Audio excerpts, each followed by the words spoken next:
নমস্কার, আমি বিথি। সকাল সকাল বাবাকে নিয়ে চলেছি বাজারে। বাজারে পৌঁছে গিয়ে আজকে দেখি বাজার প্রায় ফাঁকা, কারণ এমনিতেই বৃষ্টি হচ্ছে, তার উপরে হাটবার।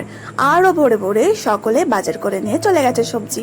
আমরা যা পেলাম মোটামুটি বেশ দাম দিয়ে কিনতে হয়েছে। আর এই হাটবারে টোটোওয়ালা দাদাদেরকেও খুঁজে পাওয়া যায় না, সবাই প্রচন্ড ভাড়া পায়, তাই আর এখানে কেউ থাকে না।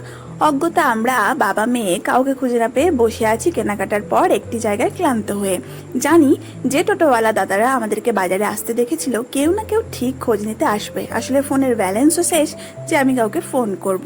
আমি প্রায় 2 সপ্তাহ পর বাজারে গেছি। ওই যে অসুস্থ ছিলাম, মাঝে মধ্যে বোন নিয়ে গেছে বাবাকে। কোনো দিন যেদিন খুব বৃষ্টি হয়েছে বাবা একাই চলে গেছেন বাজারে, আর গিয়ে একদিন দুর্ঘটনা ঘটিয়ে ফেলেছেন। যেহেতু চোখে উনি প্রায় দেখতেই পান না, তাই এত জোরে পড়েছেন যে পায়ের পুরো অংশগুলো ছেড়ে গেছে। সেটা বাড়ি এসে আমাদেরকে বলেননি, যখন দেখতে পেলাম তখন দেখলাম ক্ষতবিক্ষত অবস্থা। সোশ্যাল মিডিয়াতে সবসময় উচ্চমানের জীবন দেখে আমরা বাস্তবের জীবনকে পুরো ভুলে গেছি। এটা হচ্ছে আসলেই বাস্তবের জীবন। উনি চোখে মনে হলো ভালো করে দেখতে পান না, তবুও জীবনযুদ্ধ করে যাচ্ছে। আর এদিকে আমি ক্লান্ত হয়ে যে দোকানেই যাই সে দোকানেই একেবারে সিট খুঁজে বসে পড়ি। আর আমার বাপি এই টোটো পেলে টোটোর সামনে বসে থাকা তার হচ্ছে অভ্যেস। এই যে একা একা যেত তখন বাজার করতো, এভাবে এই টোটোকে এক দোকান থেকে আর এক দোকান নিয়ে যেত। এটা হচ্ছে ওনার পরিচিত অভ্যেস আর ভালো লাগার কারণ। এখনও বাবার পা একেবারেই সারেনি, পুরো ফুলে আছে, ডাক্তার দেখানো হচ্ছে। তারপরেও আজকে আমার সঙ্গে বাজার উনি গেছেন। আর এই দেখো ফিরতি পথে বনটা এত সুন্দর দেখাচ্ছিল। আর বাড়ি ফিরে এসেই এমন ঝমঝমিয়ে বৃষ্টি শুরু হয়েছে। 9টা, 9:30, 10টা নাগাদ হয়তো বাজে, কারণ এই বাচ্চাগুলো যখন স্কুল যাচ্ছে সেটা দেখে অনুমান করলাম আমি, কি সুন্দর ছিল না এরকমই আমাদের স্কুলের জীবন। বৃষ্টি দিনে এভাবেই ঠিক কোথাও না কোথাও দাঁড়াতাম, আড্ডা দিতাম, তারপরে গুটি গুটি পায়ে স্কুল যেতাম। আর এদিকে আমার প্রিয় খাবার পাস্তা বোন বানিয়ে ফেলেছে, সেটা একটু একটু করে খেয়ে নিচ্ছি। আর এই দেখো বোন ডাগের ঠেলায় কোনো রকমে আনা সবজির ব্যাগ এখানে ফেলে দিয়েই চলে গেছে। এরপরে টোটোতে বাকি জিনিসগুলো আসবে। আসলে সেদিন ভোরে আমারই বাজার যাবার কথা ছিল, কিন্তু আমি মোটেও উঠিনি, তাই অজ্ঞতা ও বাবাকে নিয়ে বাজারে গেছিল। বোনের মানভঞ্জন করে নিতে হবে খুব তাড়াতাড়ি, নয়তো সন্ধ্যাবেলা স্পেশাল ওর রান্নাগুলো আর খাওয়া হবে না। ছোটবেলা থেকেই বোন আর আমার মধ্যে একটা ছোট্ট পার্থক্য ছিল, যেটা হচ্ছে ও মায়ের হাত থেকে কাড়াকাড়ি করে রান্না করতে খুব চাইতো, আর আমি সময় পেলেই বাবার সাথে এসে বসে দোকানে সময় কাটাতাম। পুরুষতান্ত্রিক সমাজে কিছু মেয়ে সৌভাগ্যবতী হলেও বেশিরভাগ মেয়েই কিন্তু দুর্ভাগা। তাদেরকে জাজমেন্ট হতে হয় অনেক বেশি।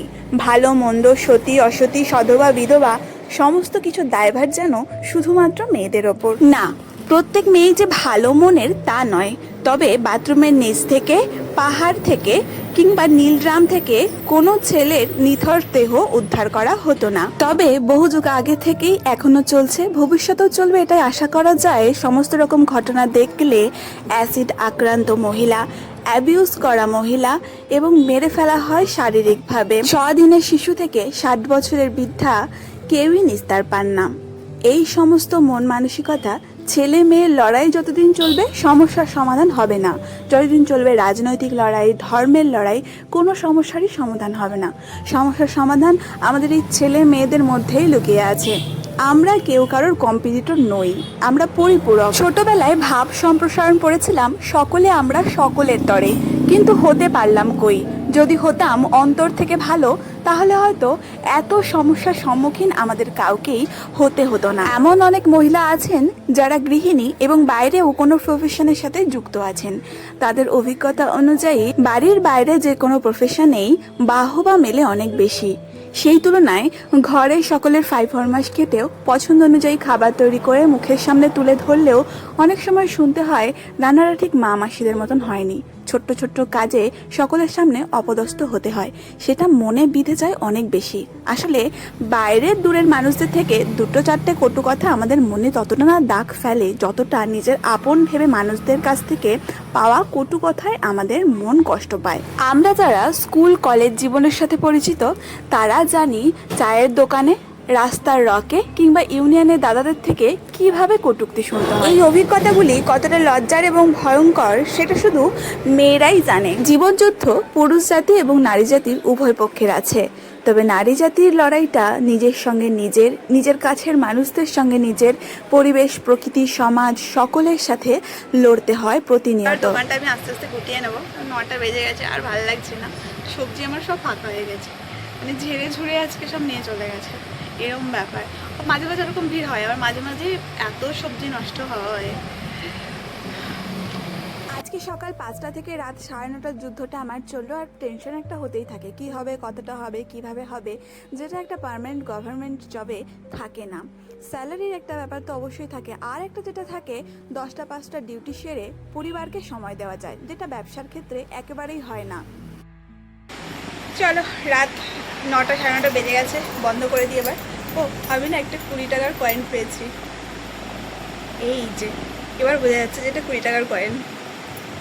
এটাকে আলাদা করে রাখতে হবে, আমি নিয়ে যাই।